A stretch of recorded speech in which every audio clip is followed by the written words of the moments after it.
ফাতেমা রাদিয়াল্লাহু তাআলার বাড়িতে গেছেন। হাসান হুসাইন 3 দিন ধরে অনাহারে আছেন। নবীজি সাল্লাল্লাহু আলাইহি ওয়াসাল্লাম ফাতেমার বাড়িতে গেছেন 7 দিন পর্যন্ত অনাহারে। মনে করেছে ফাতেমা রাদিয়াল্লাহু তাআলার বাড়িতে যায় হয়তো কিছু খাবার পাবো, কিন্তু যাওয়ার পরে আল্লাহর হাবিব সাল্লাল্লাহু আলাইহি ওয়াসাল্লাম দাকালতাল বাবা, ঘরের দরজার কাছে দিয়ে সালাম দিলেন, দরজাটা খুলে দেওয়া হলো। ফাতেমা রাদিয়াল্লাহু তাআলা আনহা নবীজির চেহারার দিকে তাকায় আছে। হাসান হোসেন নবীজির চেহারার দিকে তাকায় আছে। নানুকে ডাক দেখায়, নানু ভাই, তোমার মেয়ে ফাতেমা আমাদেরকে 3 দিন ধরে অনাহারে রেখেছে। 3 দিন ধরে আমাদের খাইতে দেয় নাই। 3 দিন ধরে আমরা অনাহারে আছি। নবীজি নিজের কষ্ট তাদের কাছে না বলিয়া বললেন, নানু ভাইরা একটু অপেক্ষা করো, তোমাদের জন্য খাদ্যের ব্যবস্থা হয়ে যাবে ইনশাআল্লাহ। আল্লাহ ডাকতে বলেন, আমিন দাবাতিন ফিল আরদি ইল্লা আলাল্লাহি রিজকুহা।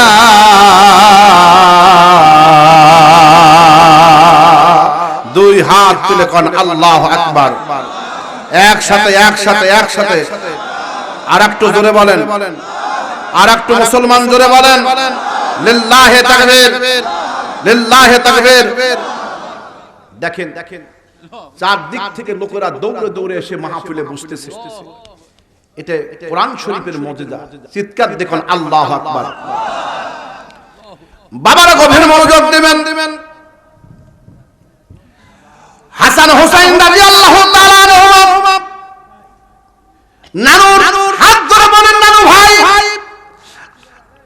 আজ 3 দিন ধরে আমরা অনাহারে আছি। নবীজি 7 দিন পর্যন্ত অনাহারে আছেন। নবীজি বাইর হয়ে পড়লেন, পাশে বিশাল বড় একটা বাগান। এই বাগানের মধ্যে সামাউন নামে একজন ইহুদি, নাম তার সামাউন। এই সামাউনের বাগানের মধ্যে গেলেন। সামাউনের সাথে দেখা হয়ে গেল, ইহুদির সঙ্গে দেখা হয়ে গেল। ইহুদি ডাক বলেন, কে গো পথিক, তোমার নাম কি? তোমাকে তো আমি কখনো দেখি নাই, মক্কা মুকাররমার মধ্যে, মদিনাতুল মুনাওয়ারার মধ্যে দেখি নাই। কয় আমার পরিচয় দেওয়া লাগবে না, আমাকে একটু কাজ দেন। নবীজি মনে করতেছেন হয়তোবা আমি এতিম দেখে হয়তো আমারে কেউ পছন্দ করবে না, কারণ আমার আল্লাহ আমারে পছন্দ করে। এতিম বলে আমাকে ধাক্কা দিয়ে বিদায় করে দেবেন, এই চিন্তা করে এতিমের পরিচয় দিলেন না, নবীর পরিচয় দিলেন না দিয়ে বললেন, কে গো তুমি? তোমার সাথে আমার পরিচয় হওয়ার দরকার নাই, আমার একটু কাজ দেবে নাকি? আমাকে একটু কাজ দিয়ে দাও। সালাম ডাকতে বলেন, অপথিক, ওই যে দেখো একটা বড় একটা কূপ আছে, এই কূপের মধ্যে বড় একটা বালতি আছে। এই বালতি দিয়ে তুমি উঠাইবে, পানি উঠাবে, গাছের মধ্যে দিয়ে দিবে। গাছের মধ্যে দিয়ে তুমি 1টা 2টা 3টা করে এরকম করে উঠাবে, 1টা করে খেজুর পাবে। অন্য মালিকদেরকে 1টার বিনিময়ে 1টা খেজুর দেয়, কিন্তু ওই পথিককে ডাক দেখায় পরীক্ষার জন্য ডাক দেবারে 3টা করে বালতি উঠাইবে আর 1টা করে খেজুর দেওয়া হবে। নবীজি তাতেই রাজি হয়ে গেলেন।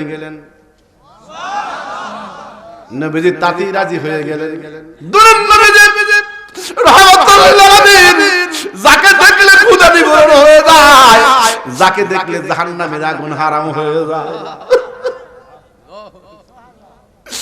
নবীজি রাহমাতুল লিল আলামিন 7 দিন পর্যন্ত তিনি অনাহারে আছেন। বালতিটা হাতের মধ্যে নিয়ে কূপের মধ্যে ছেড়ে দিয়েছে। 1 বালতি 2 বালতি 3 বালতি এরকম করে উঠাচ্ছেন। কয়েক বালতি উঠানোর পরে আল্লাহ জিবরাইলকে ডাকতে কই, জিবরাইল আর সহ্য হচ্ছে না। নবীজি বালতি উঠাচ্ছে, আর সহ্য হচ্ছে না। আমার আল্লাহ পাক রব্বুল আলামিন সহ্য করতে পারছেন না। দরদি আল্লাহ রাব্বুল আলামিন জিবরাইলকে বললেন, জিবরাইল এখানে নবীজির মুজিজা প্রকাশ করতে হবে। নবীজির হঠাৎ করে হাতের মধ্য থেকে রশিটা যখন বন্ধুগণ ছুঁড়ে পড়ে গেল, কূপের মধ্যে পড়ে গেল। কূপের মধ্যে পড়ার পরে দূর দিক থেকে সামাউন লক্ষ্য করে দেখেছে কূপের মধ্যে কূপের মধ্যে রশি পড়ে গেছে সামাউন দৌড়েছেন দরদে নবী আলাইহিস সালামের ডান হাত দিয়ে নবীর ডান গালের মধ্যে জোরে করে একটা আঘাত করেছে 7 দিন ধরে অনাহারে আছে নবীজির গালের মধ্যে যেগুলো হাড়িগুলো ছিল গোশতগুলো সেগুলো তো শুকিয়ে গেছে নবীজি ডাক দেখায় সামাউন রে দোস্তকে maaf করবে ভাই আমি তোমার বাগানের মধ্যে এসেছি আমার গালের মধ্যে গোশত নাই হাড়িগুলো থাকার কারণে তোমার হাতের মধ্যে মনে হয় তুমি আঘাত করেছো আঘাত পেয়েছো ভাই আল্লাহর রাস্তায় একটু আমারে ক্ষমা করে দাও যদি তুমি ক্ষমা না করো আমার মাওলার দরবারে কিয়ামতের দিনে আমি কি আমার আল্লাহর পাকের কাছে জবাব দিব অথচ আমার আল্লাহ ডাক দেখায় ও নবীজি আমি আল্লাহ রাব্বুল আলামিন দুনিয়াতে আপনাকে যে সম্মান দিব এর চাইতে আমি আল্লাহ রাব্বুল আলামিন আখিরাতে আপনাকে সম্মান আরো বাড়ায়া দিব ওয়ালাল আখিরাতু খায়রুল লাকা মিনাল উলা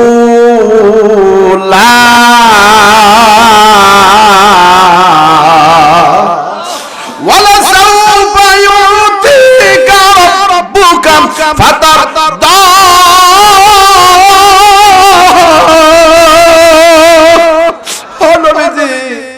আখিরাতে আপনাকে এমন মর্যাদা দেওয়া হবে ফাতারদা আপনি খুশি হয়ে যাবেন আপনি যেটা চান নাই তার থেকে আমার আল্লাহ আপনাকে আরো বাড়ায়া দিবে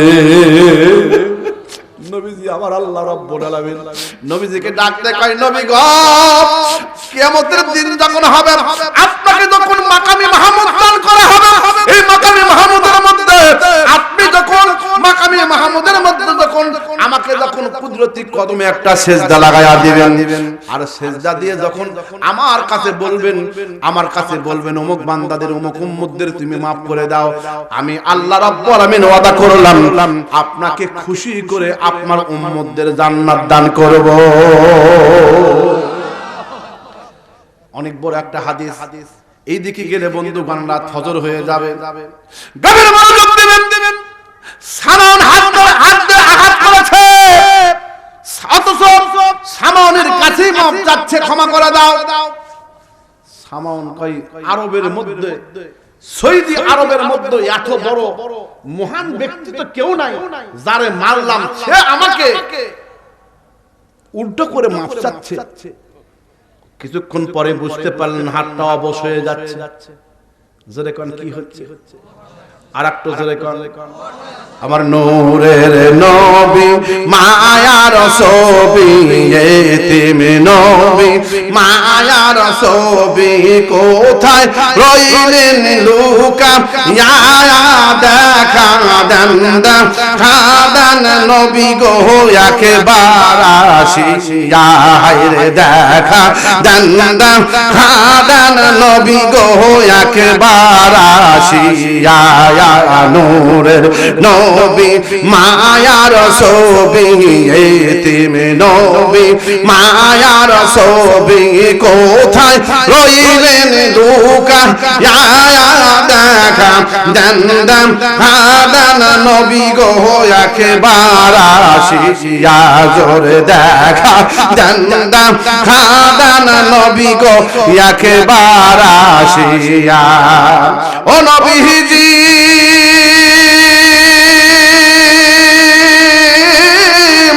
মক্কার কাফের যত কষ্ট দিল অবিরত গো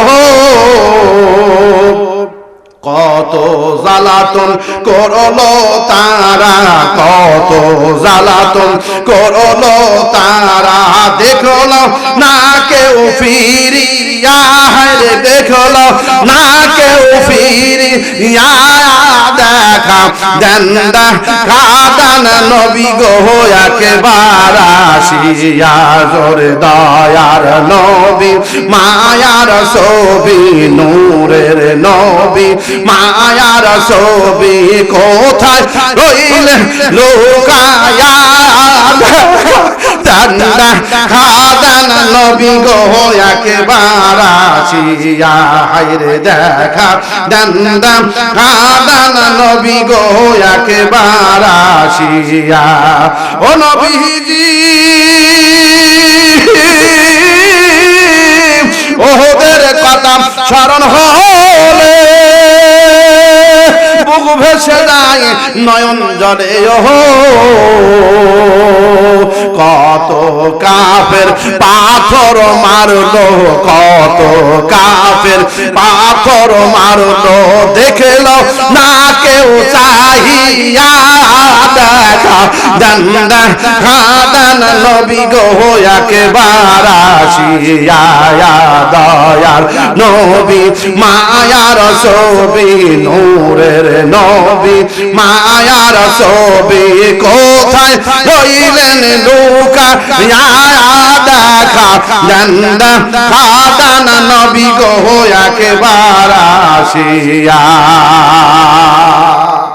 নবীর আশেক যারা নবীর পাগল পারা উম্মত যারা কেউ কার্পণ্য না করে দুই হাত তুলে তাকবীর মারবেন তারা লিল্লাহি তাকবীর আর একটু জোরে আরো জোরে বলেন আলোচনা কি চলবে না শেষ হবে দেব ভাইজান এক ভাই পিছন দিক থেকে ডাকতে কয় হুজুর ফজর পর্যন্ত চলবে ও প্রিয় ভাইরা গভীর মনোযোগ দিবেন দিলের কান্দে আলোচনাটা শুনবেন আমার প্রিয় ভাইরা মা বোনদের জন্য স্পেশাল আলোচনা আছে মা গভীর মনোযোগ দিয়ে শুনেন সামাউন ডান হাত দিয়ে নবীজির ডান গালের মধ্যে একটা আঘাত করেছে কিন্তু দেখতে পাইলেন হাতটা কি হয়ে গেল জোরে কোন কি হলো অবশ্যই সামাউন ডাক দে বলেন কে গো পথিক তোমার নাম কি তোমার চেহারা দেখলে মনে হয় এত সুন্দর নূরের চেহারা তোমার নাম কি তোমার নূরের চেহারা তোমাকে দেখলে কেন যেন মোহাম্মত পয়দা হয় আল্লাহ ডাকতে বলেন কদ জাকুম মিনাল্লাহি নূরুন ওয়া কিতাবুম মুবিন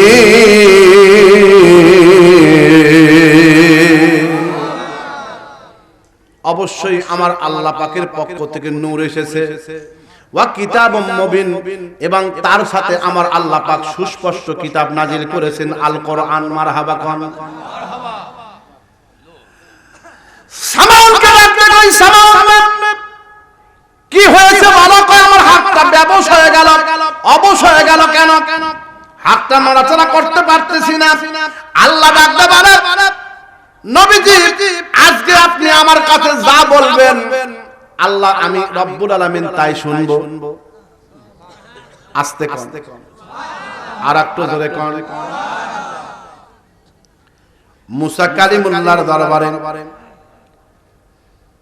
মুসা কালিমুল্লাহর দরবারে তার চাচাতো ভাই হামান থাকতো কারুন থাকতো কারণের ধন সম্পদ গুলো ছিল এই ধন সম্পদ গুলো জমিন গুলো সবগুলো গ্রাস করে নিয়েছে তাকে অপবাদ দিয়েছে অপবাদ দেওয়ার পরে আল্লাহ রাব্বুল আলামিন নবী কালিমুল্লাহকে ডাক দেয় ও মুসা কালিমুল্লাহ রে আমি আল্লাহ পাক তোমার দরখাস্ত মঞ্জুর করব আজকে তুমি আমার কাছে যা বলবে আমি আল্লাহ রাব্বুল আলামিন তাই শুনবো আমি আল্লাহ রাব্বুল আলামিন তার তোমার আরজে শুনবো মুসা কালিমুল্লাহ মাটিকে ডাক দেখায় ও মাটি রে ওই কারণের যত সম্পদ আছে হামানের যত সম্পদ আছে সবগুলো তুমি গ্রাস করে নাও যখন অর্ধেকটা যখন গেছে হাঁটু পর্যন্ত যখন যায় হাঁটু পর্যন্ত যাওয়ার পরে আল্লাহর কাছে ইচ্ছে করলে বলতে পারতো আমার আল্লাহ রাব্বুল আলামিন মুসা কালিমুল্লাহর কাছে ডাক দেখায় যত ভাইকে ডাক দেখায় তাকে অপবাদ দিয়েছিল জিনাত তহমত দিয়েছিল মিথ্যা তহমত দিয়েছিল এই কেন রাগ করে মাটির কাছে কয় এ মাটি আর 14 গোষ্ঠী পর্যন্ত একবারে ডুবে খা ডুবে যা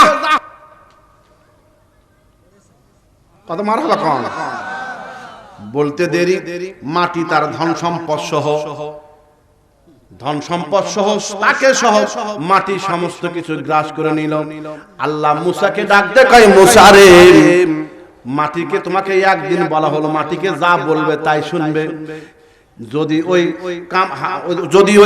কারণ যদি হামান যদি আমার কাছে বলতো, আমার কাছে মাপ চাইতো, তোমার কাছে ক্ষমা না চাইয়া বলতো আল্লাহ তুমি আমাকে ক্ষমা করে দাও, আমার কাছে বলতে দেরি আমি আল্লাহ ক্ষমা করতে দেরি হতাম না,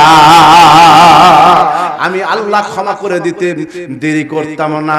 কিন্তু সেও নবী, আমার নবীজি এবার ডাক দে কয়, সামাউন রে, কি হয়েছে বলো?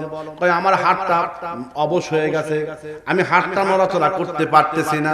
আল্লাহ ডাকতে কয়, ওগো নবীজি, আজকের দিনে আমার কাছে যা বলবেন আমি আল্লাহ তাই শুনব। যদি বলেন ওর গোটা দেহ অবশ করে দেওয়া লাগবে, আমি আল্লাহ তাই দিব।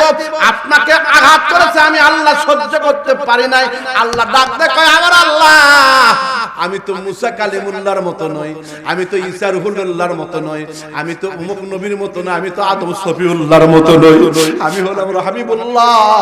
আল্লাহ তোমার হাবিব হয়েছে, তোমার দোস্ত হয়েছে, আমাকে দুনিয়ার মধ্যে মানুষদেরকে হেদায়েতের জন্য পাঠায়া দিয়েছেন, মানুষের জন্য বদদুয়া করার জন্য প্রেরণ করো নাই। ও আমার আল্লাহ, তোমার কাছে আমার প্রার্থনা, ওর হাতটা তুমি ভালো করে দাও। আল্লাহ রব্বুল আলামিনের হাবিব বলতে দেরি, হাতটা ভালো হতে দেরি হলো না। নবীজি বললেন, ও সামাউন রে, তোমার হাতটা ভালো হয়ে গেল, তবে আমার পরিচয় তুমি শুনে নাও। আমার নাম হলো মুহাম্মদ, আমার বাবার নাম হলো আব্দুল্লাহ, আমার দাদার নাম হলো আব্দুল মুত্তালিব, আব্দুল মুত্তালিব ইবনে হাশিম, হাশিম ইবনে আব্দে মানাফ, আব্দে মানাফ ইবনে কোসাই, কোসাই ইবনে কিলাব, কিলাব ইবনে মুররা, মুররা ইবনে ফিহর, ফিহর ইবনে নজর, নজর ইবনে কিনায়া, কিনায়া ইবনে খুদমে, খুদমে ইবনে ইলিয়াস, ইলিয়াস ইবনে নজর, নজর ইবনে আদনান।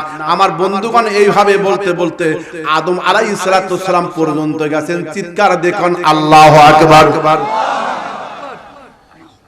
সামাউন চিন্তা করলেন, সামাউন চিন্তা করলেন, যে নবীর নাম মুহাম্মদ যদি হয়, আমি তো ইনজিলের মধ্যে, তৌরাতের মধ্যে পেয়েছি আহমদ নামে একজন নবী দুনিয়ার মধ্যে আসবে, আর সামাউন নামে একজন ইহুদির বাড়ির মধ্যে আসবে, তাকে গালের মধ্যে একটা থাপ্পড় দিবে, তৌরাতের মধ্যে পেলাম, আর তার হাতটা অবশ হয়ে যাবে। আমি কি তাহলে সেই সামাউন?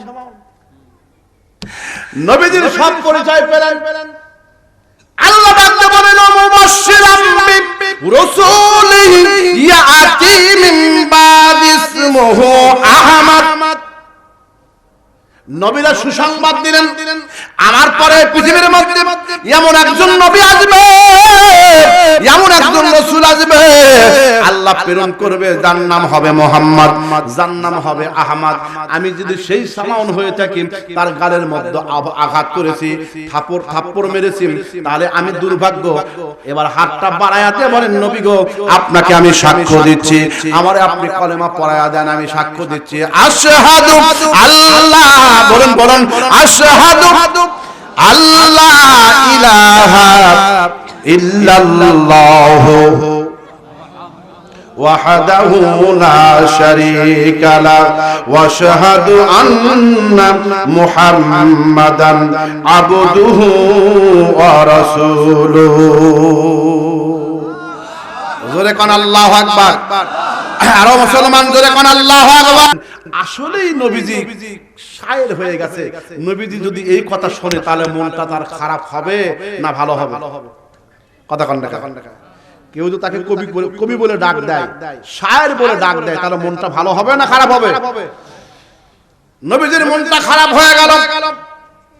নুরানি চেহারাটা, নুরানি চেহারাটা মলিন হয়ে গেল। দয়াল নবীজি আলাইহিস সালাতু সালাম এমন মন খারাপ করে বসে আছেন। কাফেরদের জবাবে আবার আল্লাহ পাক কোরআন শরীফ নাযিল করে নবীকে সান্ত্বনা দিলেন। আমার আল্লাহ বললেন, ওয়া মা আল্লামনাহু আশ-শি'রা ওয়া মা ইয়ানবাগি লাহু ইন হুয়া ইল্লা যিকরুন ওয়া কুরআনুম মুবিন।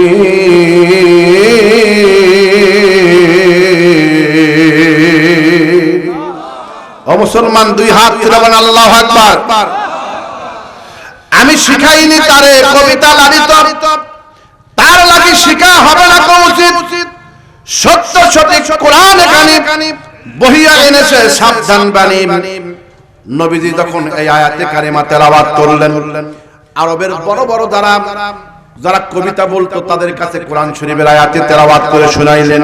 তখন বুঝতে পারলেন নবীজি কবি না, নবী হলেন আল্লাহ রাব্বুল আলামিনের পক্ষ থেকে রহমত, আল্লাহ রাব্বুল আলামিনের পক্ষ থেকে নবী। জোরে কান মারহাবা আল্লাহুম্মা।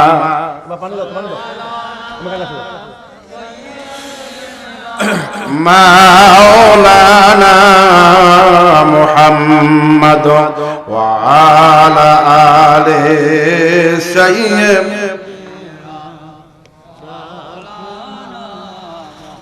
আল্লাহুম্মা সাল্লি আলা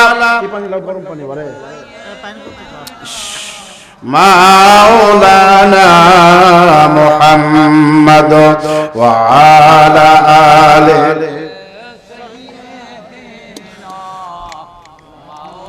লা ইলাহা ইল্লাল্লাহ। জোরে লা ইলাহা ও লা ইলাহা ইল্লাল্লাহ ইল্লাল্লাহ ইল্লাল্লাহ লা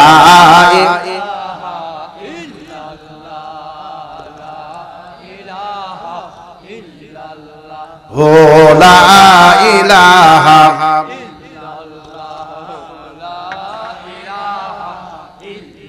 লা ইলাহা ইল্লাল্লাহ মুহাম্মাদুর